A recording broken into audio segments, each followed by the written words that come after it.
और उनकी यात्रा होती है सिर्फ सत्ता, सियासत, कुर्सी के लिए। उनकी यात्रा अब मरने के बाद भी कब्रिस्तान में जाने के लिए सोचना पड़े मुसलमानों को या किसी को, टैक्स अदानी अंबानी को दे और सारी जमीन अदानी अंबानी को दे दिया जाए, लोकतंत्र बिहार की संवैधानिक और लोकतांत्रिक मूल्यों के खिलाफ। उनकी इन लोगों की यात्रा सिर्फ सत्ता के लिए केंद्रित है।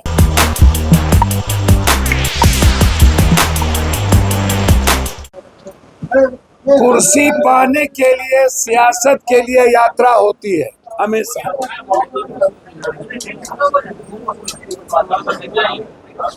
बिहार में यात्रा सत्ता की, कुर्सी पाने की, सियासत की यात्रा होती है।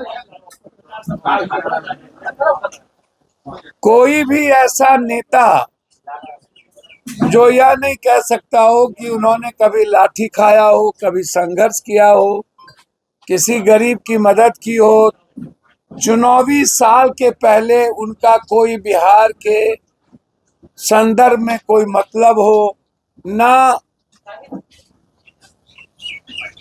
ऐसे ऐसे नेता देश में आ गए जो हमेशा बैक दरवाजे से देश के संविधान, लोकतंत्र के लिए खतरा रहते हैं, समाज के लिए खतरा रहते हैं।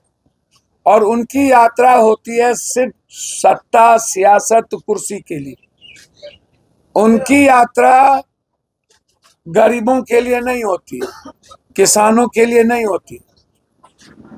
तो बिहार में जो लोग, चाहे सत्ता वाले लोग हों, चाहे विपक्ष हो, चाहे कोई और हो, उनकी यात्रा जो है बिल्कुल इस बिहार के 14 करोड़ जनता के भावनाओं के खिलाफ है, उसकी आजादी के खिलाफ है, लोकतंत्र बिहार की संवैधानिक और लोकतांत्रिक मूल्यों के खिलाफ है। उनकी इन लोगों की यात्रा सिर्फ सत्ता के लिए केंद्रित है। 29 तारीख से जो हमारी यात्रा निकलेगी, देखिए उसमें एक ही बात है। आज मुद्दे तो अनेक हैं, मुद्दे ST/SC हक को लेके भी है, EBC हक को लेके भी है, OBC हक को, अधिकार आरक्षण को लेके भी है। जिन लोगों ने सब कुछ समाप्त किया है, OBC लीडरों ने, चाहे जाति जनगणना का मामला हो, इन अधिकारों को लेकर के। लेकिन मेरा जो सबसे बड़ा मुद्दा आज है, उसी में सब कुछ है। मैं इस देश में चाहता हूं कि कोई भी देश के लोग उठे तो मंदिर में शिव का, कृष्ण का, राम की स्तुति सुने, गुरुद्वारे से गुरबानी सुने, चर्च से जीसस की वो प्रेयर प्रार्थना सुने, लेकिन मस्जिद से भी अजान सुने। लगातार आम आदमी की आजादी पर हमला से होते होते जिस तरीके से लगातार इस हिंदुस्तान में 20 सालों के अंदर, 10 सालों के अंदर मुसलमान खाएगा, मदरसा में क्या पढ़ेगा, दलित की पढ़ाई होगी कि नहीं, जो पढ़ेंगे वो इनसे पूछेंगे मदरसा की पढ़ाई में क्या होगी, जिएंगे कैसे, खाएंगे क्या, घर बनाएंगे तो इनसे पूछेंगे।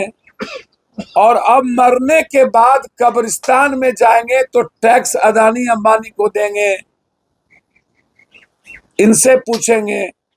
तो क्या आप जीते जी तो मारते रहे जेल में? अभी दिल्ली हाईकोर्ट ने दिल्ली के 4 दंगे में जिनका नाम इन्वॉल्व किया था, उन चारों को बरी कर दिया। तो आप तो धर्मों पर की जो स्वतंत्रता है, किसी भी धर्म, उसकी आजादी पर जो हमला है आपके, हम उसके खिलाफ हैं। चाहे सिखिज्म हो, चाहे ईसाइयत हो, चाहे इस्लामिक, हम उसके खिलाफ। आप विकास का काम करिए, हम साथ देंगे। आप बिहार को विशेष राज्य, विशेष पैकेज दीजिए, हम आपके साथ खड़े रहेंगे। बिहार के युवाओं को आप नौकरी दीजिए, खड़े रहेंगे। अग्निवीर खत्म करिए, खड़े रहेंगे। किसानों के अधिकार की बात करिए, खड़े रहेंगे। हम सरकार के विरोधी नहीं है, लेकिन आप किसी भी धर्मों की आजादी की को छीनेंगे तो हम उसके खिलाफ रहें, एकदम रहें। इसीलिए हमने वक्फ कब्रिस्तान अधिकार यात्रा की शुरुआत 29 तारीख से हम अररिया, 30 तारीख को किशनगंज, 31 को कटिहार,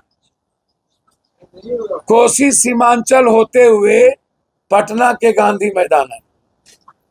हम वक्फ की कमेटी के सारे मेंबर से हम बात कर रहे हैं। इमारतें सरिया से लेकर इस्लामिक जितने इदारा हैं, मिल्ली काउंसिल से लेकर के सबके इदारे के जो चीफ है उनसे मेरी बातचीत हुई है। हमने अन्य धर्मों के लोगों से भी बातचीत की है। यदि इस तरह या काला कानून लाते गए और कभी हर धर्मों की आजादी पर और लोगों के जीने के आजादी पर ये हमला करते रहे, अब मरने के बाद भी कब्रिस्तान में जाने के लिए सोचना पड़े मुसलमानों को या किसी को, टैक्स अदानी अंबानी को दे और सारी जमीन अदानी अंबानी को दे दिया जाए, तो ये जो सारी जमीनें अदानी अंबानी को दे दिया जाए, इसके हम खिलाफ हैं। मरने के बाद कब्रिस्तान का अधिकार के हम खिलाफ हैं। वक्फ जो बिल्कुल रिलीजन से जुड़ा मामला है, जो मुसलमान से जुड़ा मामला नहीं है, उसके जीने से जुड़ा मामला है, या इस पर जो इन्होंने डिफाइन किया है या काला कानून है, मेरे जीते जी, पप्पू यादव के जीते जी किसी धर्मों की आजादी पर, उनके अधिकार पर हमला हम नहीं होने दें। और हम इसकी लड़ाई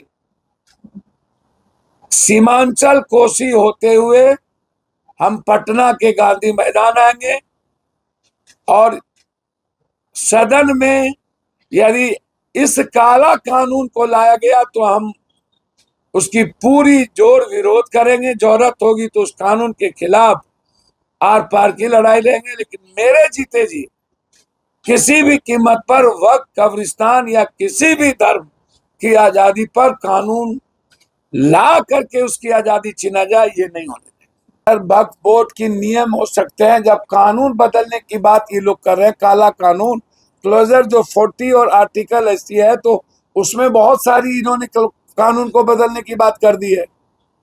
तो जब वो कानून ही बदल जाएगा, एक्ट ही बदल जाएगा, तो आप सभी जगह जाने को, कल के दिन कोई पूछेगा कि कब्रिस्तान का रजिस्ट्रेशन है कि नहीं, मस्जिद का रजिस्ट्रेशन है कि नहीं, अमुक चीज का रजिस्ट्रेशन है कि नहीं, इस मंदिर का रजिस्ट्रेशन है कि नहीं। तो अब मंदिर और धर्म में भी जब कोई मेला लगता है, दुर्गा पूजा, काली पूजा, कोई भी चीज, तो शांति समिति की बैठक, अरे भैया जीने दो ना, पूजा में भी दंगा हो रहा है क्या? हर चीज में इनका अपना तरीका है। तो इसीलिए जब ये एक्ट बदल करके कानून ला करके आजादी पर हमला कर रहा है, उस पर हम कर रहे हैं। इसीलिए 29 तारीख से यात्रा अररिया से शुरू कर रहे हैं और पटना आएंगे। इसमें तत्कालिक हम सबसे बातचीत करेंगे अलग अलग फेज में।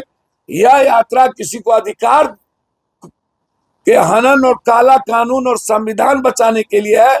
यह यात्रा और लोगों के तरह जनता को धूल झोंकने और सियासत के लिए नहीं। चलिए भैया भैया भैया भैया भैया